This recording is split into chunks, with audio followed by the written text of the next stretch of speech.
My name is Sly. I am an artist, a poet, and musician from the Borough of Croydon. Probably never been a better time to be an artist or creative here, just because the area's had its problems for a while, and I feel like now there's kind of, in response to that, with the new generation of kind of creatives kind of coming up, you have an influx of all these new ideas and energies, and people just kind of wanting to improve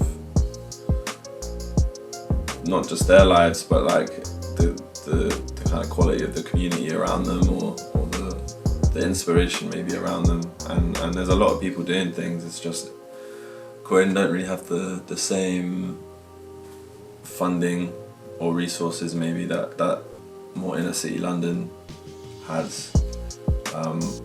But if anything, I would say that probably drives people a little bit more. People are just a little bit more hungry and humble, maybe even, because yeah, the grind is a bit different here maybe than if you were in London and you have Shoreditch on your doorstep, or you have kind of more established, funded, ecosystems of culture. Like here, it's still developing, but that's always exciting because then you're part of that development. It's an exciting time, man. It's an exciting time. Off the top of my head, and this is spanning across all different disciplines and stuff, but Rachel Chinariri is an absolutely incredible artist who's going to be doing some really amazing things, and she's super sound. She's lovely. Obviously Jazz Karas as well, in the lane more of maybe like kind of art or rap. A lot of artists doing things in various spaces all over the place. So you have first floor space in the old Whitgift Centre. There's a lot of empty buildings that are now being used as art spaces. There's an artist called Pins, does amazing work. There's Bareface, there's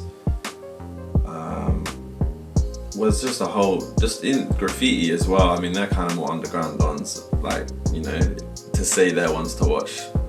You'll never see them. But yeah, there's a lot of amazing graffiti artists doing their thing as well. But yeah, like in more the music vein, there's a lot of interesting and exciting little collectives popping up as well. Obviously would shamelessly plug CL7, but also other little collectives, Channel Dojo, shout out Channel Dojo, and What London come in and out and do some things here and there in the south as well. But yeah, that's off the top of my head. There's a lot, man. There's a lot. Like if I sat down and compiled a list, it would be a long one. But yeah, man, a lot of crazy cold producers as well. There's some absolutely crazy producers, especially coming up in like drill and grime, and that is kind of the tradition in some sense, a part of Croydon's like musical identity, for sure. But like N1 on the beat, Z Dot, like there's a lot. There's just, yeah, man. There's a lot of really talented drill producers doing their thing. And yeah, then you got kind of more up and comers, or getting more established as well. Rap wise, you got Benny Mayles, obviously, he's OG, he's been doing this thing for ages. In like hip hop, you got your little Kanas, the kind of people who are already soaring high, you know what I mean? But we're all proud of our own around here, because I feel like when you know what it's like coming from here and how much more of an uphill struggle it can be compared to being like from London, you know what I mean? We celebrate that, and it's like there's a lot of pride, there's a lot of local pride to be from here and have embraced that. And I feel like, if anything, artists now are embracing that more, rather than being like, I'm from South London. Like, you used to maybe say Croydon and people would be like, where? Well, never heard of it.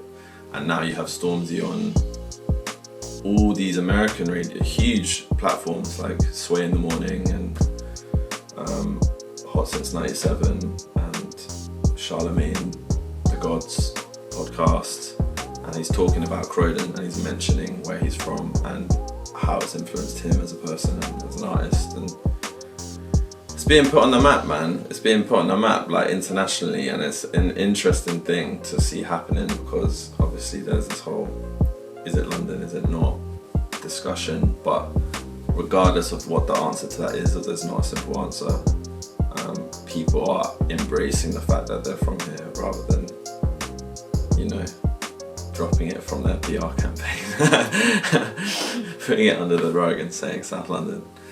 So that's always a nice thing, you know, to be able to be proud of where you're from. It's, I think, for anyone, important, rather than pretending like, you know, you're from somewhere else.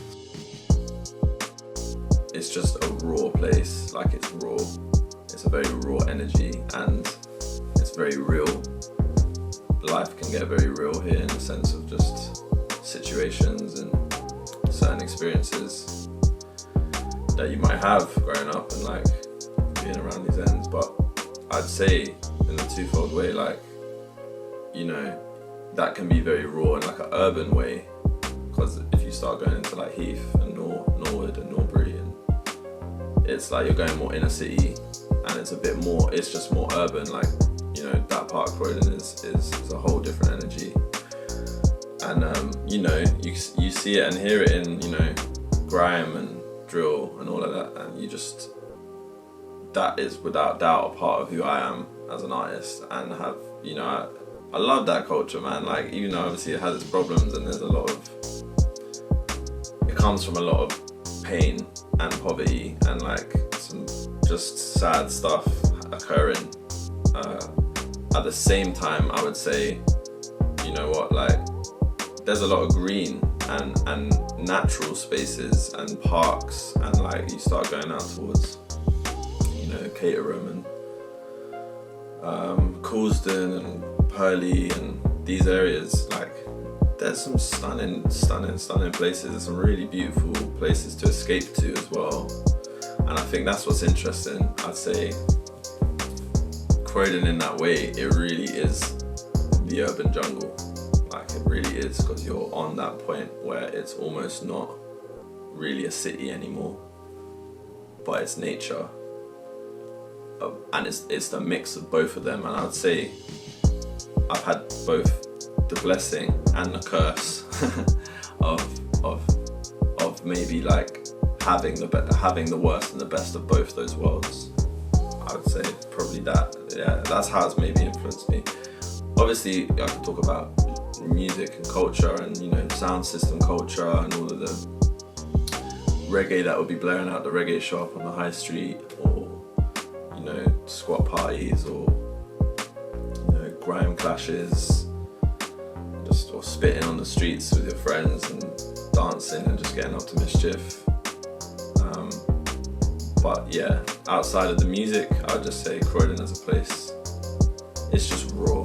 It's just a raw place, and the people from here are, like, a little bit mad, like a little bit eccentric, and a bit unhinged, and a bit, you know, just sometimes a bit loud and, like, crazy. But that's just a result of the place, I think. It's just this mix of, like, London and Surrey, you know, like, it's two different places. It's like they had a bastard love child. It's like, you know, it's too London for Surrey, and it's too Surrey for London. It's funny like that. It's funny. But with that comes this beautiful blend of like, you know, nature and urban as well. But then it also comes with this maybe neglect from being the suburbs, and from that came